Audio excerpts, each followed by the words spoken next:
Hello everyone and welcome back to TowerGate. It is TowerGate day number 922, Thursday, October 10th, 2019. Thank you so much for tuning in. Alrighty, well, watching the demo commies as this latest hoax is being blown up, it reminds me a lot of after World War II, months after, even, many months after World War II, there were still Japanese soldiers occupying islands in the Pacific.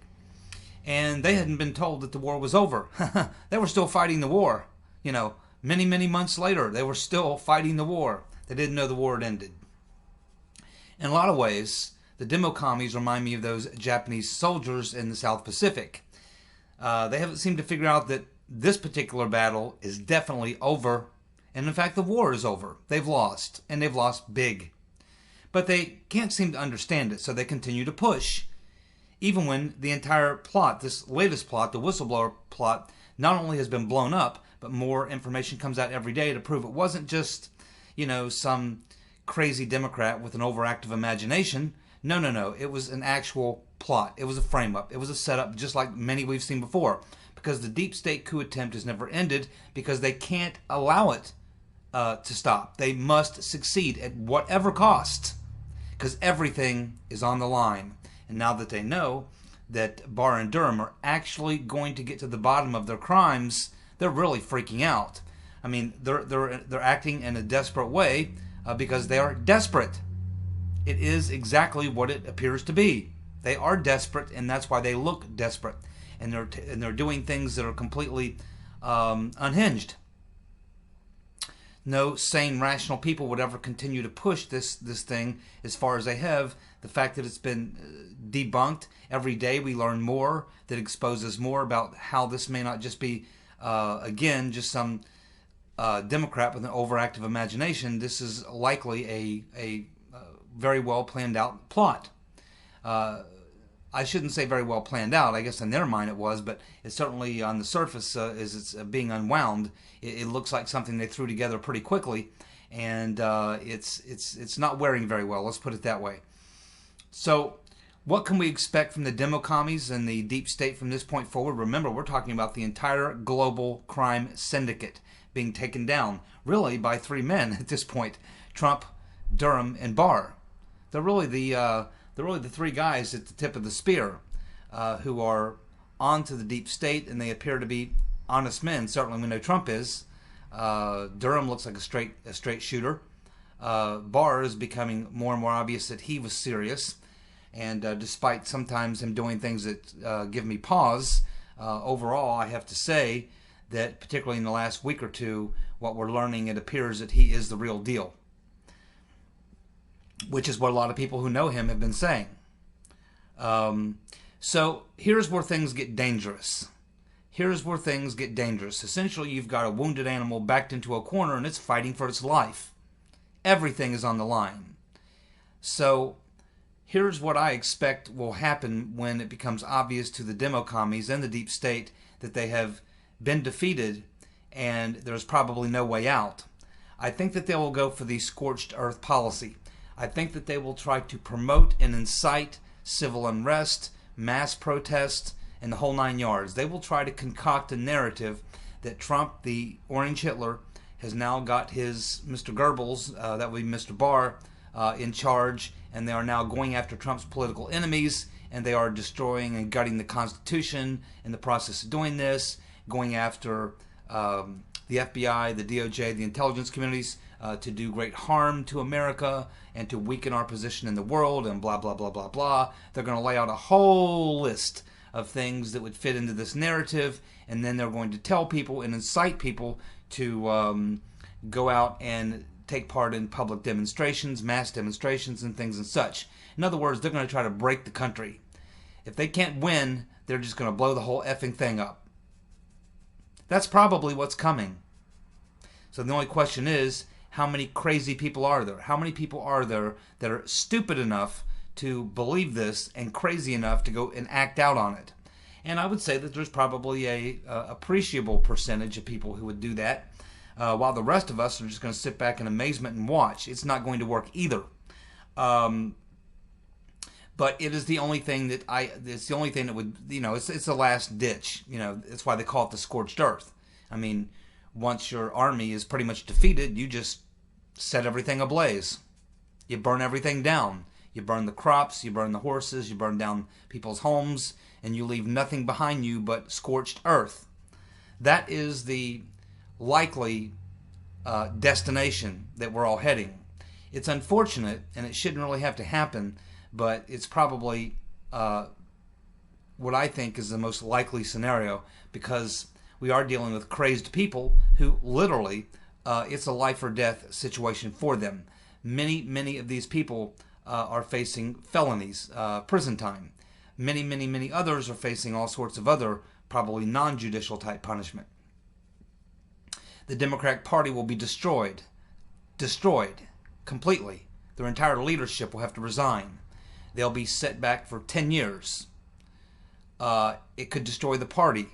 The deep state will be set back 100 years. The stakes are so incredibly high that every possible measure that can be taken will be taken, and that's what we can expect.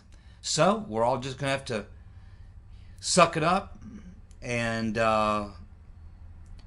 deal with it. That's just the bottom line. We're going to have to suck it up and deal with it, because that's probably where we're heading.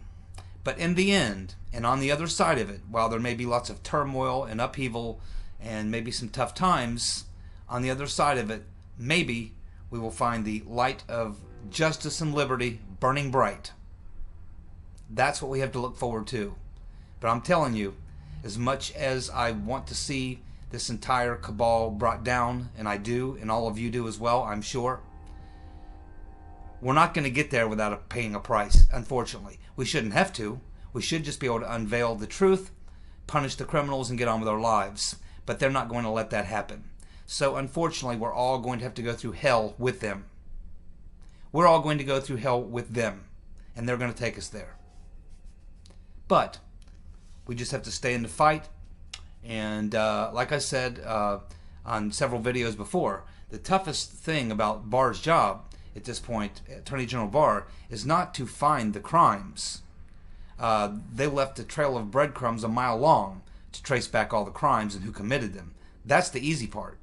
The hard part is deciding how in the world do you expose a conspiracy so large, so devious, that so many people will have a rough time even believing it or adjusting to it, and it's a really big crime, And how do you go up to the podium as the Attorney General and try to lay out this entire conspiracy? It's so complex, and it's going to be very, very difficult. But Attorney General Barr is a very smart guy. I'm pretty confident that he will get this done. How he does it is going to be the tricky part, and I don't know how he's going to do it, but I think he'll find a way to do it. And I know he's also considering what I just said. He's considering the same, which is what happens when you reveal this to the American people. What is going to be the response? I'm sure he's thinking about that and thinking about the best way to do it. And I have pretty high confidence that he'll make the best call he can make and do the best he can. But it's going to be ugly either way. Now, let's get on with the news of the day. On Wednesday, a Ukrainian MP named Andriy Derkach, D-E-R-K-A-T-C-H, publicized documents during a press conference. These documents show that Joe Biden, quid pro Joe Biden, was paid $900,000 for lobbying activities from Burisma Holdings. The money was transferred to a U.S.-based company, Rosemont Seneca Partners. Biden was paid as a consultant.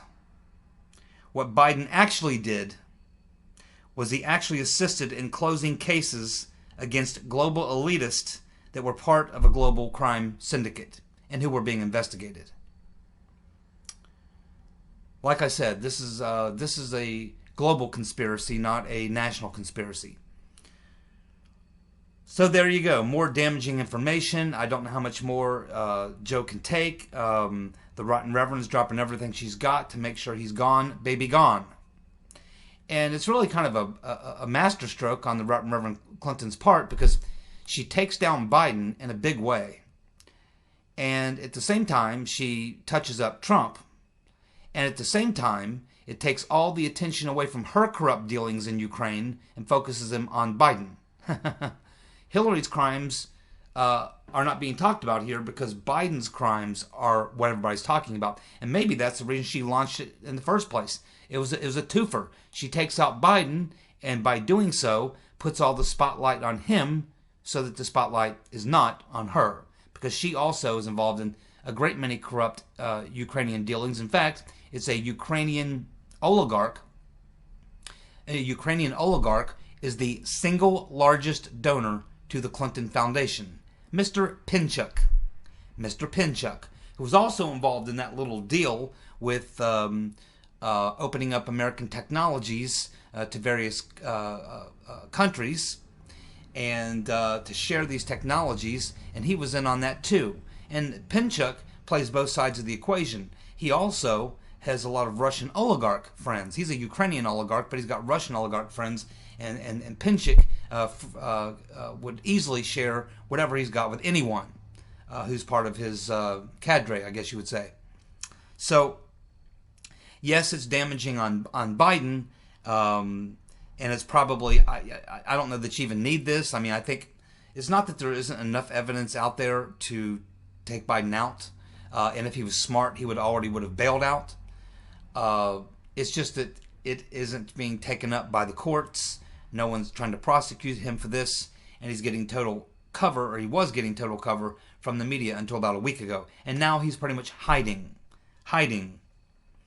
So another damaging blow to the USS Biden. It's going down. Right along with the Demo-Commie Party, the Rotten Reverend, Barack Hussein Obama, the whole corrupt gang. They're on their way down, Mr. Tyler. Well, the Rotten Reverend thinks that this play will take down Biden and will take the spotlight off of her, as I just mentioned. I think she's only half right. Yes, this and other things that she's behind will take down Biden, but I don't think that she's going to slip off the hook, because I think that ultimately when you get into digging into Ukraine and what Barr and Durham are looking into and finding out what a role Biden played, they're also learning about the role that the Rotten Reverend Clinton played, not just in 2016, but with other issues with these Ukrainian oligarchs and all the rest. Horribly corrupt country, and the Democrats were in bed with the whole corrupt group over there, and the Rotten Reverend Clinton and Joe Biden are at the top of the list. She may think that this takes the spotlight off of her and puts it on to Biden for now, but I do believe it will eventually find its way back on the Rotten Reverend. She's at the top of the food chain, and so she will be one of the last to be taken down, but she will be taken down. I'm certain of that, one way or another. The Department of Justice has announced the arrest of a DIA employee, Henry Kyle Freese, F-R-E-S-E, for leaking to journalists. The information was highly classified national defense information. Freese is facing up to 20 years in prison. Freese was giving the information to a journalist who he was having a romantic relationship with. So, the Defense Intelligence Agency. He's working for the Defense Intelligence Agency. He's leaking military secrets, national defense information up to this journalist who he was dating. I wonder how that worked out for him. Another deep stater down with the ship. Well, good news. We have Devin Nunes. The lawsuit against Twitter is now going to be moving forward thanks to the ruling by a federal judge. What this will do is this will open up the door for many, many more lawsuits that will be granted against Twitter. Nunes is suing Twitter for $250 million. So this is a very important decision by this judge, because now that this can go forward for Nunes, this was the test case. And now that the judge has said, yes, this case can go forward, there are literally going to be hundreds of people in line waiting to follow Nunes to sue Twitter. and so should they. That entire platform needs to be completely taken down, if you ask me. There's nothing good about Twitter. I can't think of anything. I don't get anywhere near it. Never have. Never have had a Twitter account.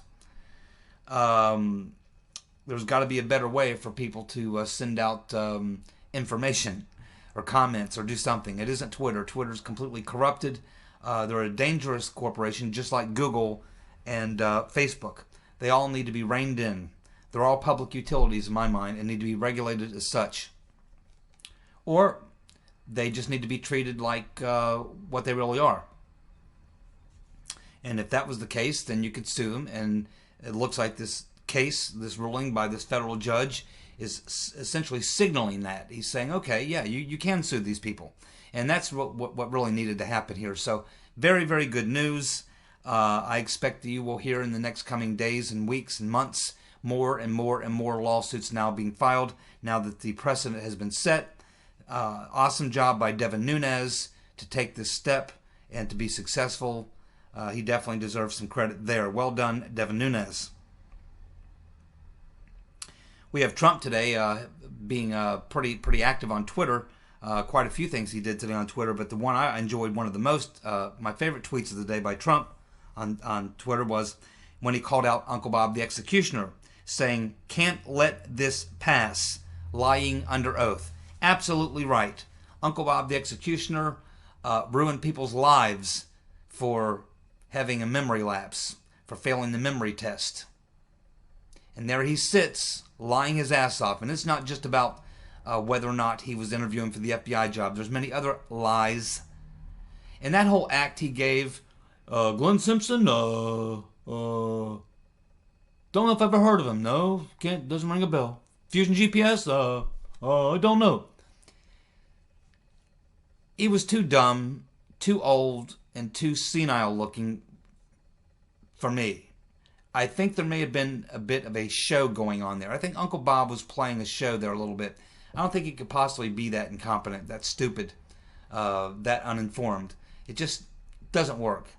So I don't feel bad at all. I hope they go to Uncle Bob's house tonight and SWAT raid his ass, just like what they did to Roger Stone. I would give Uncle Bob the Executioner the total Roger Stone treatment. I would SWAT raid his ass. I would take him to jail. I would put his ass in solitary confinement and tell him, unless he gives up everybody, that his wife, his brother, his sister, his son, his daughter, whatever, are going to be taken down too. Do exactly to him what they did to Stone. He deserves every bit of it. I have no sympathy or empathy whatsoever for Uncle Bob or any of his fellow conspirators.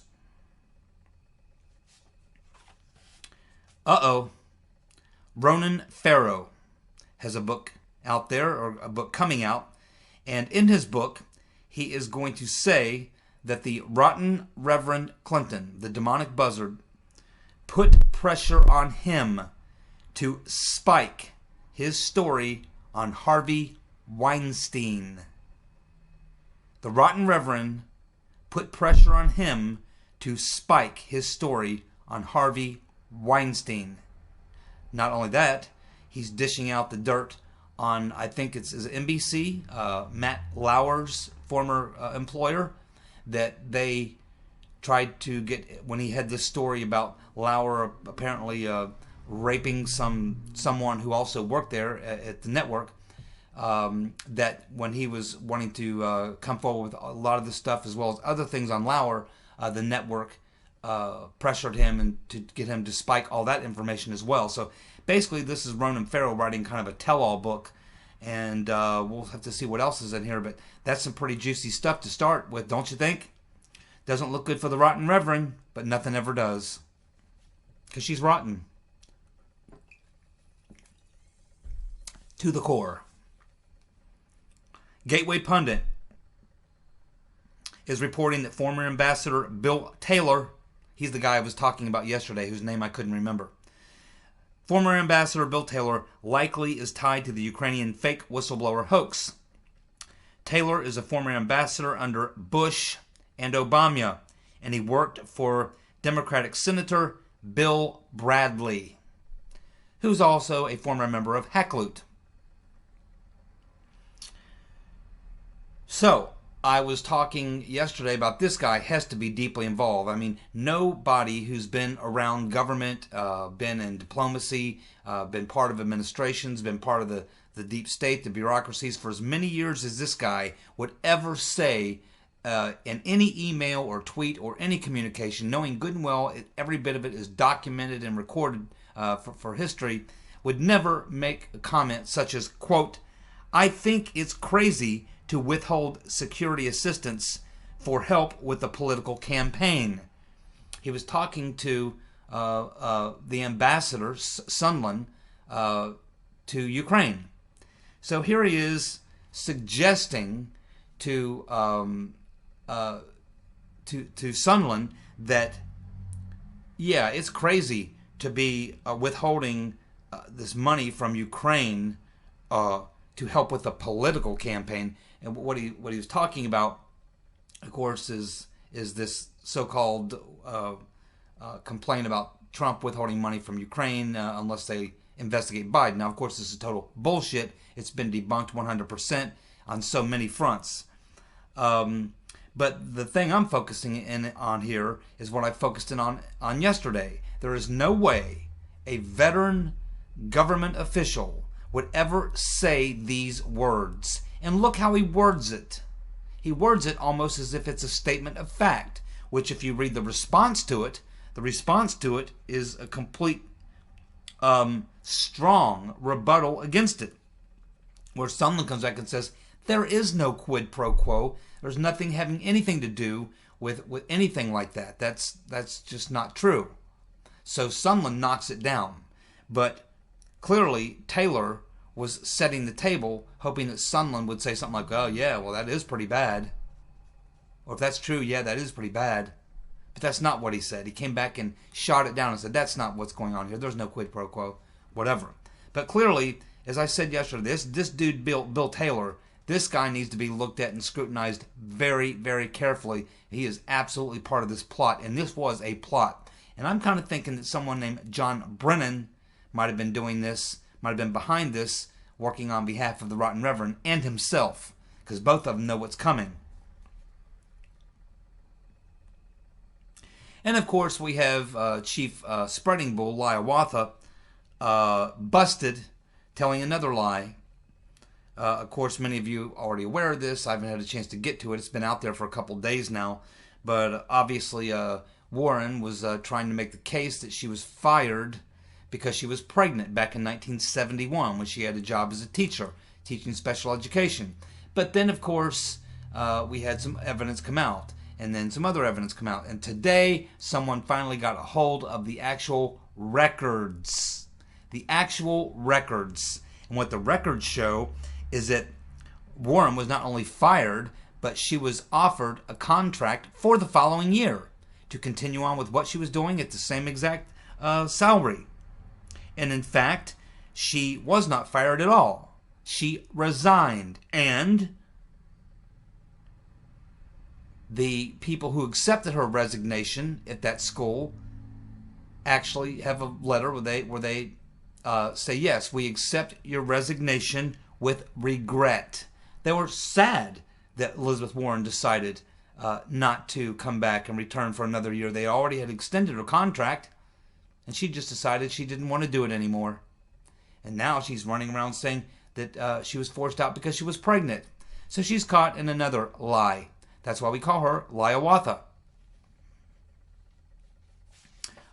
Again, you have to wonder who's behind this. She'll be the next to be taken out, and it won't take long. She's easy. She's easy. Spent 50 years pretending to be an engine because she had high cheekbones. Failed the DNA test. And she's way too far to the left. She's not electable. And the Rotten Reverend knows this, and so does the Democratic Party. So she's on her way out the door, right along with Quid Pro Joe. Well, we have the Rotten Reverend Clinton saying that maybe there needs to be a rematch. She says, maybe I can beat him again. She's delusional. And so, as we talked about, she's having this $50,000 a plate fundraiser at her home in in New York next week. Now, she made this statement to PBS that would explain why she got away with it without a rebuttal. Anyone else would have just laughed at her. I mean, literally broken out laughing at her. No, she didn't win in 2016. She lost, and she lost badly in the Electoral College. And that's even with the entire deep state and her and all her friends cheating Trump. He still won. How he won against all those odds, I have no idea. Must have been a miracle. But the Right Reverend Clinton is an idiot. She doesn't realize that Barr and Durham, right along with the IG report that's coming out here on the Friday the 18th, by the way, is going to begin to expose the plot. And by the time we get to the midsummer next year and we're heading toward the beginning of the general election, there won't be a single Democrat standing, because this plot is going to take the entire party out and everyone associated with it, and especially the Rotten Reverend. So she can go out and raise all the money she wants. She can throw her hat in the ring. She can take out all of her competition. She can do all of that stuff. But ultimately, she is going to be destroyed right along with the rest of her friends for what she did in 2016. It's all going to come out. It's going to be exposed, and she is not long for this world. So all you can do is laugh at the Rotten Reverend. I do hope it is a 2020 rematch, because she'll get beat worse than she ever got beat the first time. In fact, she may have to withdraw her candidacy, right along with probably every Democrat you can think of, because most of them are involved in the coup plot. We have John Solomon going on Fox and saying that Ukraine, he's got the documented evidence, by the way, that Ukraine was reopening the probe into Hunter Biden's company back in February. Back in February, they decided to reopen the probe into Hunter Biden's company. Long before this phone call ever occurred. Either of the phone calls, by the way. There were two. Getting word that Trey Gowdy is going to join Trump's legal team. I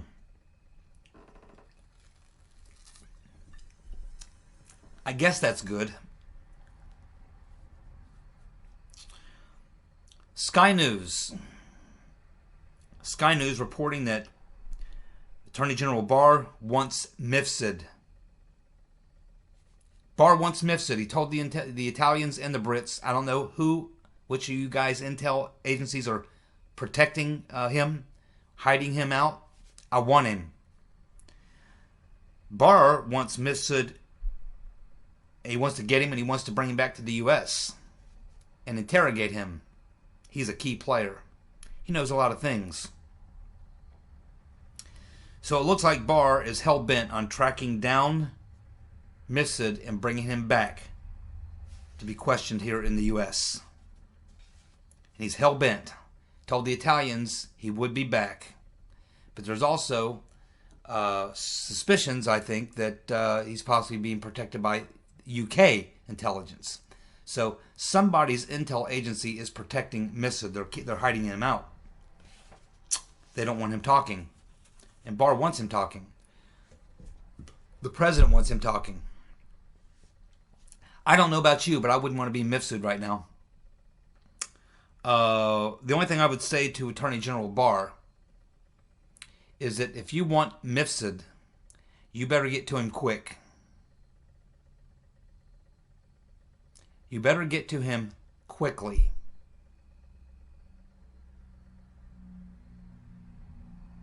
Because there's a lot of people who really don't want Mifsud talking. So I imagine Barr knows this. He and Durham know this. That's why they're probably pressing so hard. So we will find out, because there was some rumors that possibly that they talked with Mifsud when they were in Italy, but now Sky News is reporting. Now that was the Italian press, but they didn't have the story 100%. They just said that it's possible. But Sky News is saying that did not happen, that Barr was not able to speak with Mifsud, but he made it perfectly clear he wants to, and that he expects Italian intelligence to produce Mifsud.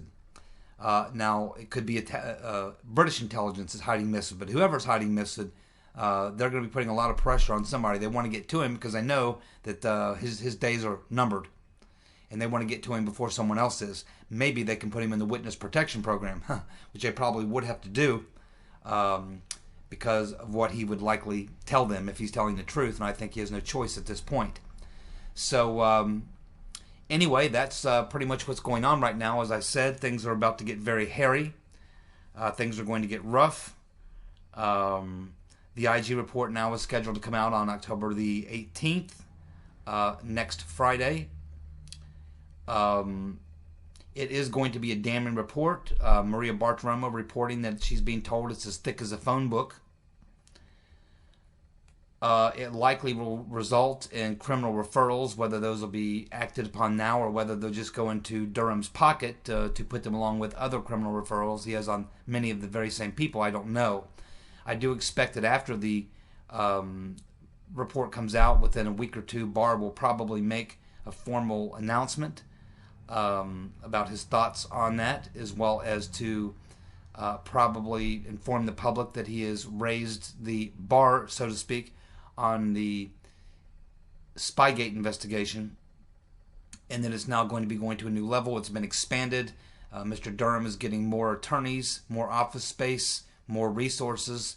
They're going to go through the entire timeline of Spygate all the way up until May of 2017. They're going to be looking at Uncle Bob the Executioner and exactly how that all came about. They're certainly taking a much harder look at Rodenstein now than what we've seen. Remember, we're just seeing a fraction of the documents that Barr and Durham are seeing.